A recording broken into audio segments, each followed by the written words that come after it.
E aí, pessoal, sejam bem-vindos a mais uma aula aqui no canal Universo Filosófico. Hoje o tema, né, bem específico aí, por que estudar filosofia, né? Muitas pessoas se perguntam, né, qual a importância da filosofia, o que é filosofia, para que serve a filosofia e, não menos importante, o nosso tema de hoje, o porquê estudar filosofia. Então, se você ainda não é inscrito aqui no canal, pessoal, se inscreva aí no canal. Clique aí no sininho. Toda quarta-feira, a partir das 18 horas, tem vídeo novo aqui no canal, tá bom? Então, se você ainda não é inscrito, se inscreve aí para ser notificado, né? Ativa o sininho aí e vamos começar a nossa aula. Separei aqui um slide aqui para a gente começar. Por que estudar filosofia? Introdução à filosofia, parte 1. Talvez aí eu grave uma parte 2, a depender dos comentários aí de vocês. Se vocês quiserem uma parte 2, eu gravo uma parte 2, tá bom? Pessoal, então vamos aqui começar. Para a gente falar sobre por que estudar filosofia, nós devemos responder algumas perguntas iniciais. Então, a aula de hoje, né, esse vídeo aqui de hoje, tem como perguntas norteadoras o que é filosofia, o que a filosofia estuda, para que serve a filosofia e o nosso tema de hoje, por que estudar filosofia. Então vamos aqui começar pela primeira pergunta, né? O que é, afinal, a filosofia? E a gente parte aqui da etimologia da palavra filosofia, ou seja, a origem, né, da palavra filosofia. E, etimologicamente, a palavra filosofia vem do grego. Philos, que é um tipo de amor. A gente estuda lá, quando a gente estuda os amores, nós temos lá o eros, o ágape, o philos. Então, o philos a gente compreende como um amor do amigo, da amizade. E Sofia, né, remete aí à sabedoria, ao conhecimento, ao saber. Então, filosofia, etimologicamente, significa mais ou menos aquele amigo do saber, ter amor à sabedoria, amizade pelo saber. Então, etimologicamente, a palavra filosofia, nós já podemos compreender um pouco do que se trata. E quem teria sido o primeiro aí a utilizar o termo? Pitágoras, muito conhecido aí na matemática, né, com o teorema de Pitágoras, que recebeu aí o seu nome. Então, conta-se que Pitágoras, certa vez, foi convocado aí por um grande rei. E aí, por conta da sua sabedoria, né, enfim, todo o seu conhecimento, e o Pitágoras foi convocado e ele teria afirmado que, olha, para o rei, né, eu não sou sábio coisa nenhuma. Eu sou apenas um filósofo, eu sou apenas um amigo do saber, eu sou apenas aí um amante da sabedoria. E Spinoza, vem para cá. Pronto, apareceu no vídeo, né? Já? Vai, quer aparecer no vídeo? Vou ver cá. Oi, o Spinoza aqui, meu gatinho. Pronto. Então, pessoal, então o Pitágoras teria dito, olha, eu não sou sábio coisa nenhuma, eu sou apenas aí um amante da sabedoria, aquele que busca a sabedoria, eu não sou o dono da verdade, não sou o dono do conhecimento nesse sentido. Então, eu sou um filósofo, aquele que busca a sabedoria. E nessa semelhança, nós temos alguns pensadores que meio que comungam com essa visão do Pitágoras. Então, nós temos aqui, por exemplo, Sócrates, quando ele fala, só sei que nada sei.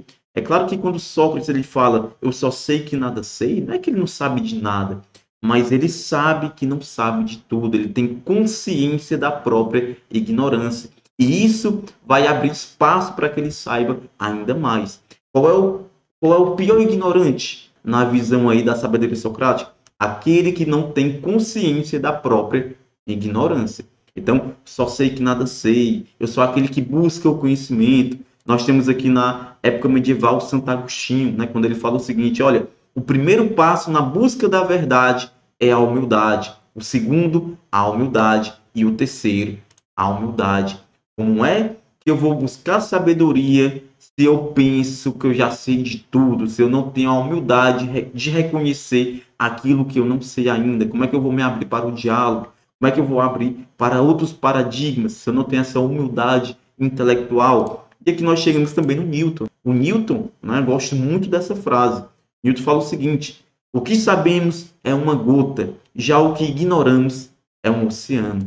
Ou seja, para a gente baixar um pouco mais a nossa bola, né, em relação aí ao conhecimento. Tem gente que sabe um pouquinho, né, aí já se torna soberbo, arrogante. E aí a gente percebe que esses pensadores, que a gente percebe que eles sabem de muita coisa, né, tinha consciência de o quanto que desconheciam ainda. E aí o filósofo ele tem essa preocupação de sempre querer saber mais. Ele tem consciência da sua própria ignorância. E novamente, qual é o pior ignorante? Aquele que não tem consciência da própria ignorância. E aí ele se fecha ao conhecimento, ele se fecha ao diálogo, ele se fecha a novos paradigmas, e aí ele se fecha à sua própria evolução intelectual. Né? Então nós temos aí essas frases bem norteadoras, né? Do Sócrates, Santo Agostinho, Isaac Newton e tantos outros também, né? Coloquei esses aqui para exemplificar melhor, tá bom? Então vamos aqui passar para alguns símbolos. Coloquei aqui, pessoal, alguns símbolos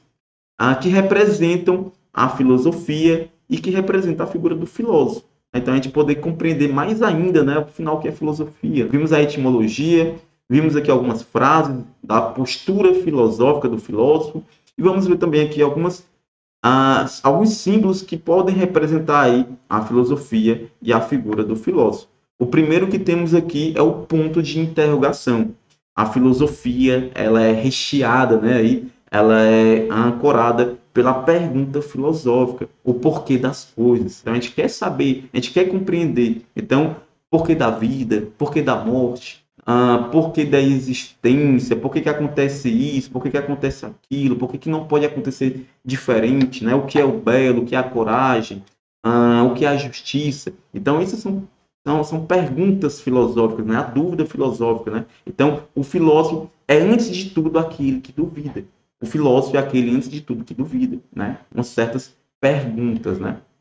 Nós temos também aqui, deixa eu sair aqui, nós temos também aí a figura da criança como um símbolo da filosofia e do filósofo. A criança também é um grande símbolo da filosofia e do filósofo, pois ela vive a era dos porquês. Ela tem um certo encantamento com o mundo. Então, o filósofo é aquele que se encanta, é aquele que quer desvendar, né, aquilo que é do mistério. Então, a criança também é um símbolo, aí se torna um símbolo da atitude filosófica da filosofia, porque a criança se encanta pelo mundo e quer desvendá-lo, quer saber os porquês. A gente sabe disso, principalmente para quem convive com criança, né? Então a gente sabe que as crianças perguntam, quer saber o porquê das coisas. E isso é uma atitude também da filosofia, é também uma atitude aí do filósofo.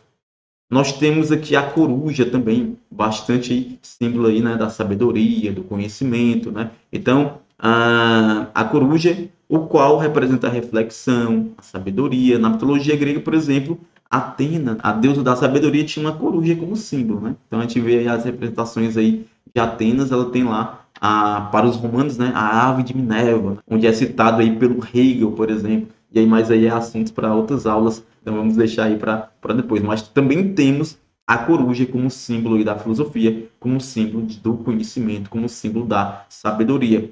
E por último aqui eu coloquei, né? Posso colocar vários símbolos aqui, né? Mas escolhi esses quatro.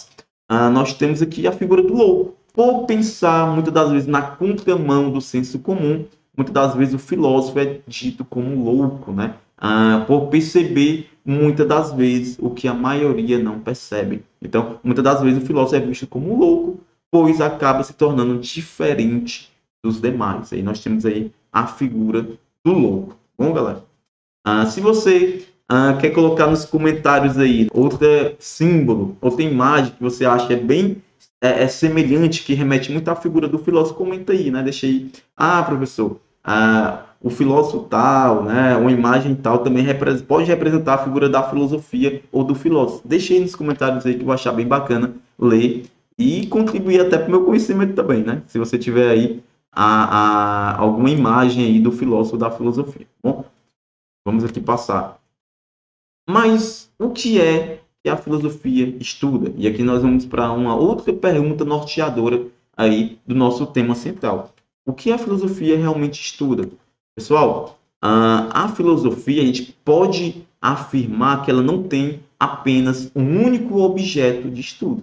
Então, ela tem vários. Né? E dependendo do momento histórico, né? Das preocupações que a humanidade está vivendo naquele período histórico, vai variar de acordo com o período. Então, nós podemos dizer que a filosofia não tem apenas um único objeto de estudo, mas vários. pois a depender do seu tempo histórico, as preocupações filosóficas vão variar aí de momento a momento, de acordo com as necessidades, muitas das vezes, aí, da humanidade. Então, eu coloquei aqui um quadro, a filosofia, pessoal, praticamente, basicamente, tá bom? Ela é dividida em 4 períodos. É claro que a gente pode fazer muitas outras divisões, mas basicamente a gente pega os livros aí didáticos, a gente vê lá a filosofia grega, filosofia medieval, filosofia moderna e a filosofia contemporânea, né? Então, o que é que cada parte dessa filosofia vai estudar, né? Para a gente perceber o quanto que é difícil colocar apenas um objeto de estudo. Ah, a filosofia estuda isso, né? Depende.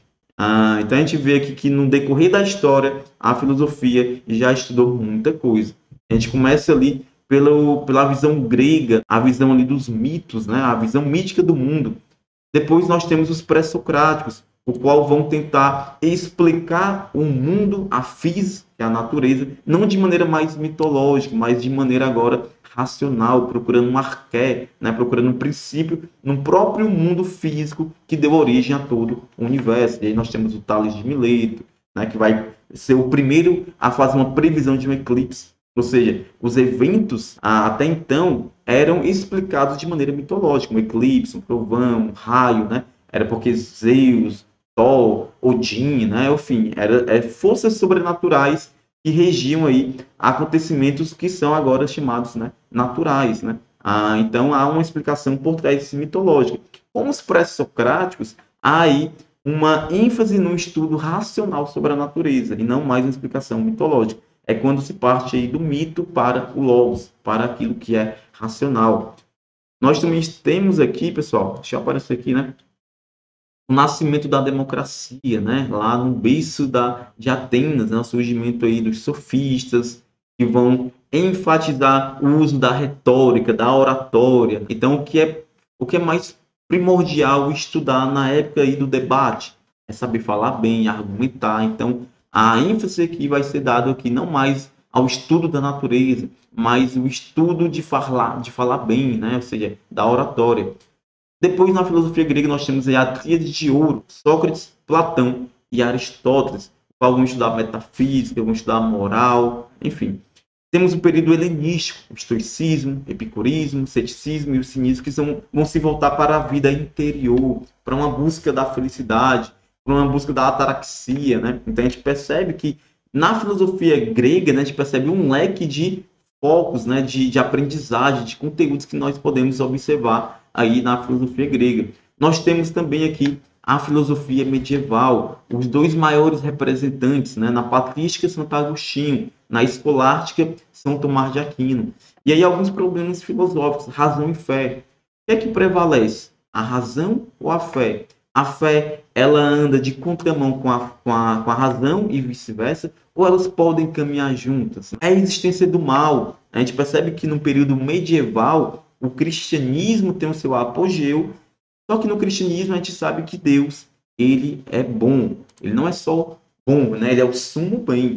Só que no mundo criado por um Deus que é bom, a gente percebe visivelmente que existe um mal. E aí é um problema filosófico, o qual Santo Agostinho, São Tomás de Aquino também, vai tentar solucionar, né? Por que que no mundo criado por um Deus bom existe o mal? É claro que aí a gente pode depois gravar uma aula, né, para a gente conversar aqui só sobre essas temáticas, tá bom? Deixem aí no comentário o que chama mais atenção, a gente pode trazer aqui no canal. A existência de Deus, né? Santo Agostinho, São Tomás de Aquino vão tentar argumentar e vão tentar provar racionalmente, né, filosoficamente, a existência de Deus. Então há aí essas tentativas de provar essa existência. Na filosofia moderna, nós temos aí o apogeu da Revolução Científica, das revoluções industriais. Então, há um apogeu aí da ciência. Então, há o estudo aí da modernidade, o racionalismo do René Descartes, Spinoza, o empirismo de Francis Bacon, David Hume, John Locke, o idealismo kantiano, a filosofia dos contratualistas. Poxa, da onde é que surgiu o Estado? Por que o ser humano, em um determinado momento da história, ele criou as leis? Qual era o estado de natureza do ser humano? Como é que o ser humano vivia? O ser humano é essencialmente bom ou é essencialmente mal no seu estado primitivo, anterior às leis? Como conviviam os seres humanos? palco aí do estudo dos contratualistas, né? Thomas Hobbes, Rousseau, John Locke. Nós temos aí também um dos grandes nomes do iluminismo, o Immanuel Kant, que vai falar sobre o conceito de maioridade, sobre a ética do dever, né, dos princípios categóricos e hipotéticos. Então há um leque aí de estudos nesse período moderno também. Passamos aqui para a filosofia contemporânea. Nós temos aí o Nietzsche, né, com a genealogia da moral, um texto que eu indico muito, que é As Três Metamorfoses do Espírito Humano. Quem quiser assistir aí As Três Metamorfoses do Espírito, clica aqui no card, vou deixar bem aqui, e aí tem acesso a uma aula sobre as três metamorfoses do espírito, segundo o Nietzsche. Nós temos também aqui a Escola de Frankfurt, com Adorno, Horkheim, Marcuse, né? Érico Fromm, Benjamin.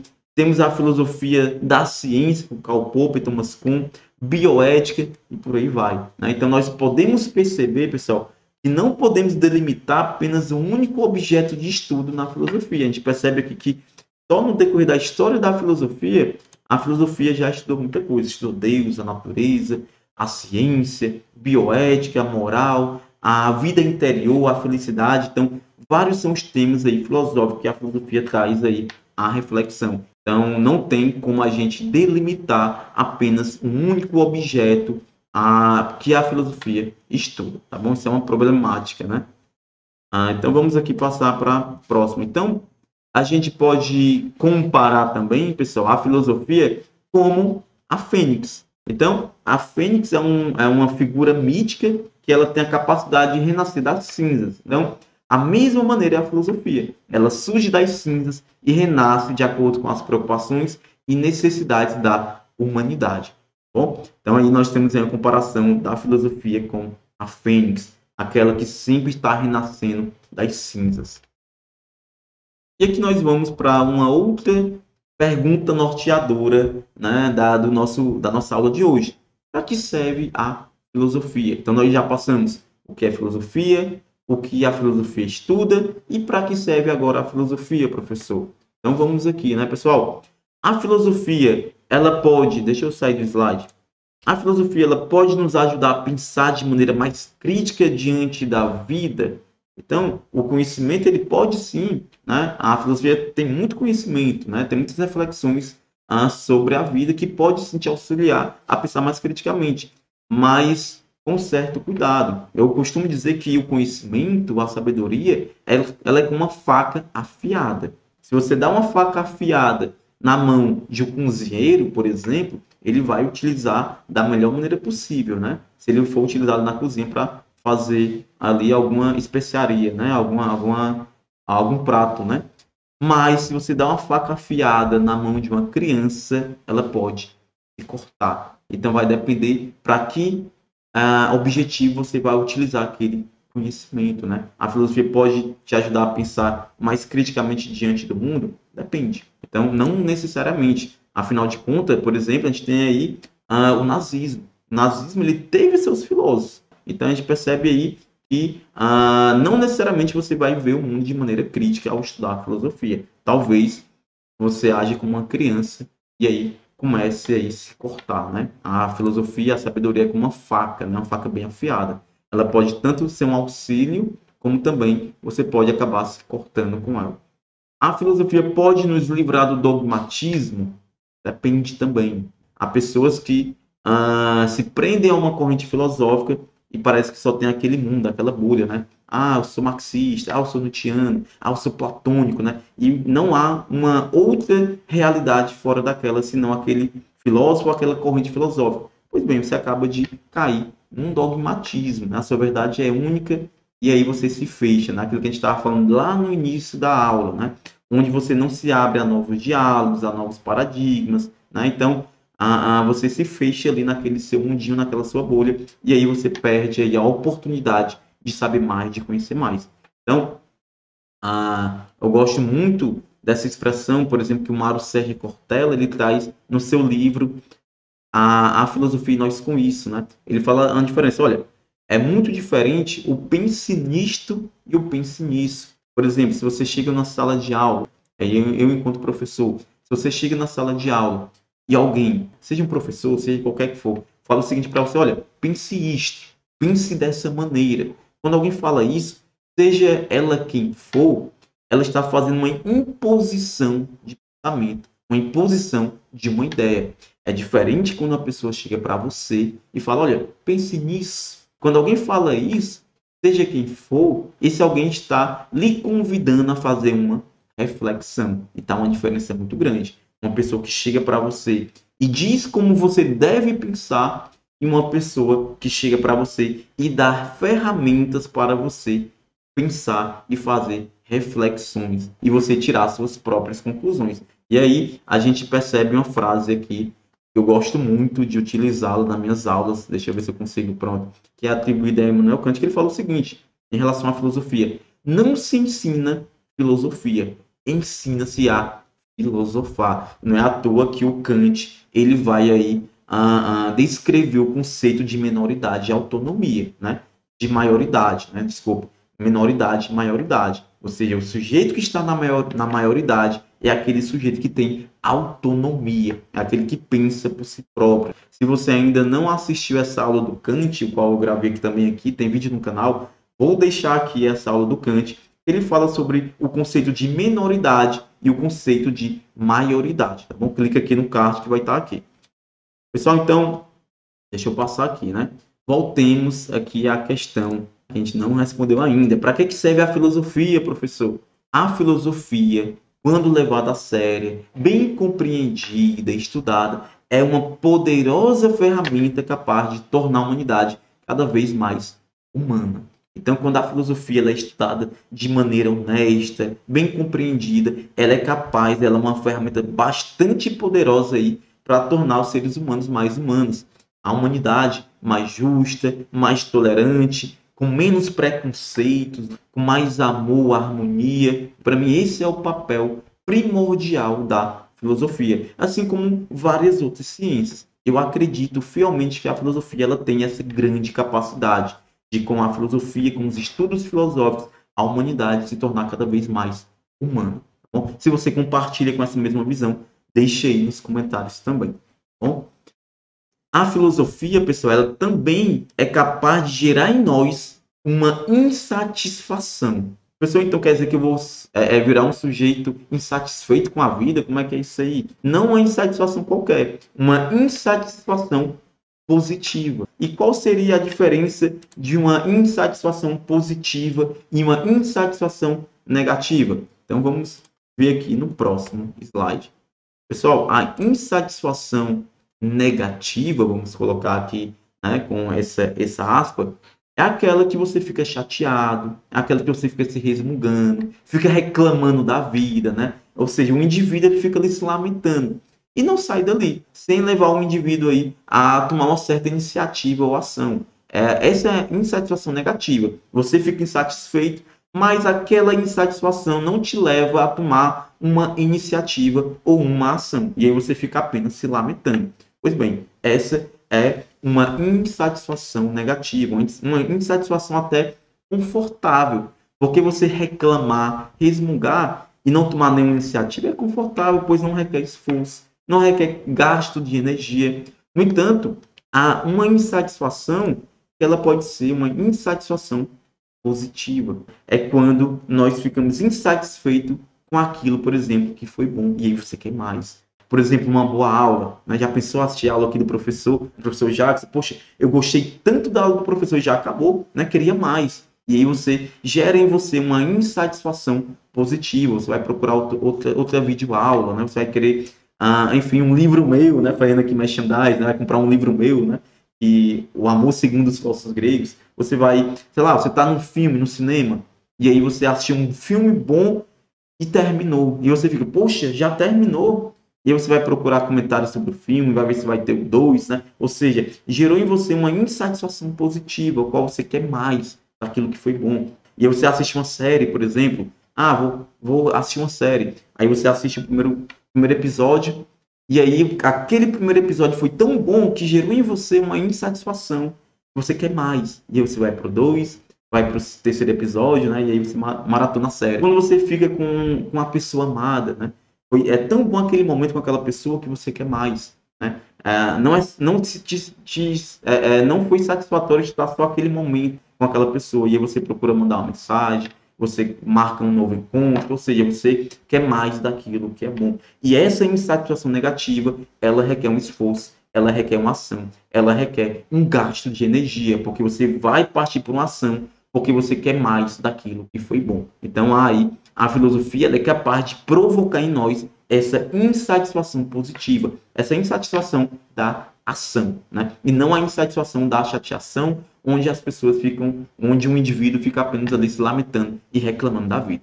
Então, o que nós buscamos da filosofia é essa insatisfação positiva. Poxa, eu aprendi isso, mas eu sei que eu tenho que aprender tanto mais, né? Então eu vou procurar ler, vou procurar conhecer, vou procurar questionar. Ou seja, eu sei que é mais daquilo que é bom, por exemplo, o conhecimento. Então, essa é a insatisfação positiva, tá bom? Então, para que serve a filosofia? Nós passamos aí o que é filosofia, o que a filosofia estuda, para que serve a filosofia, e agora, por que estudar filosofia, né? Que é o tema aí da nossa aula de hoje. Por que estudar filosofia, professor? Por que eu tenho que estudar Platão? Por que eu tenho que estudar Marco Aurélio, Sêneca, Santo Agostinho, David Hume, Kant, Spinoza, Nietzsche? Por que estudar esses pensadores e tantos outros clássicos da filosofia? Qual a importância? Por que eu devo estudá-los? E aqui a gente vai fazer uma diferenciação, pessoal, daquilo que é arcaico e daquilo que é clássico. E qual a diferença daquilo que é arcaico e daquilo que é clássico? Arcaico é tudo aquilo que é do passado e que já foi superado, né? É ultrapassado. E por esse motivo deve ser deixado para trás. Então, algo arcaico é aquilo que já foi superado e é ultrapassado. Por exemplo, né? Fumar em lugares fechados. Até então, é algo arcaico. Ou seja, é algo que as pessoas já superaram, que não convém mais você fumar em lugares fechados. Já não precisa nem mais de placa. Proibido fumar em muitas ocasiões, porque já subtende que é algo que já foi entendido. É algo ultrapassado. E o que é algo clássico?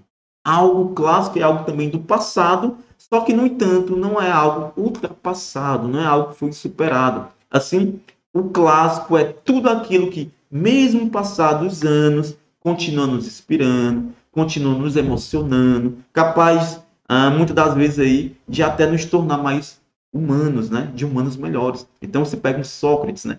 Sócrates é atual, ele tem capacidade ainda, nos dias de hoje, de nos fazer refletir. Por isso que é um clássico da filosofia. Nietzsche, Spinoza, Santo Agostinho, são pensadores que ainda nos fazem refletir a vida atual. São por isso que são chamados de clássicos da filosofia. Platão, Aristóteles, né? Então a importância de estudá-los é justamente porque eles são clássicos. Ou seja, eles ainda têm, né? Eles ainda têm a grande capacidade de nos fazer refletir, de nos emocionar, de nos fazer pensar sobre a vida e, quem sabe aí, de nos tornar humanos, né? De tornar cada vez mais a sua vida, né? O seu olhar sobre a ética, sobre a moral, né? Te tornar uma pessoa mais humana. Então nós temos aí a importância, né? De diferenciar aquilo que é arcaico e aquilo que é clássico. Bom? E para finalizar, pessoal, eu coloco aqui a frase de Platão, que eu gosto muito. Por que estudar filosofia? Justamente para abrir esses horizontes, essas reflexões que a gente colocou aqui na aula de hoje. Platão, ele tem uma frase que é atribuída a ele, que ele fala o seguinte: podemos facilmente perdoar uma criança que tem medo do escuro. A real tragédia da vida é quando o ser humano tem medo da luz. Novamente, podemos facilmente perdoar uma criança que tem medo do escuro.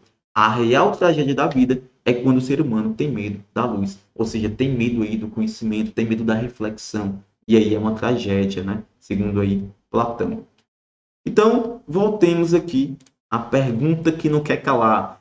Por que estudar filosofia? Pessoal, depois de todo esse arcabouço, né, que a gente viu, refletiu, você pode se perguntar e deixa aqui nos comentários. E aí eu coloquei aqui, né? Seja qual for a sua resposta aí nos comentários, por que estudar filosofia, eu garanto a você, você já estará filosofando, tá bom? Pessoal, então, essa foi a nossa aula de hoje. Se você ainda não é inscrito no canal, se inscreve aí, ativa o sininho, né? Toda quarta-feira, a partir das 18 horas, nós temos vídeos novos aqui no canal, tá bom? Então, caso você queira adquirir um livro meu também, O Amor Segundo os Filósofos Gregos, também você pode conversar comigo diretamente lá no Instagram e aí você obter aí um livro meu também, tá bom? Me segue lá, inscreve no canal. É isso aí. Tchau, tchau, pessoal, e até os próximos vídeos. Valeu!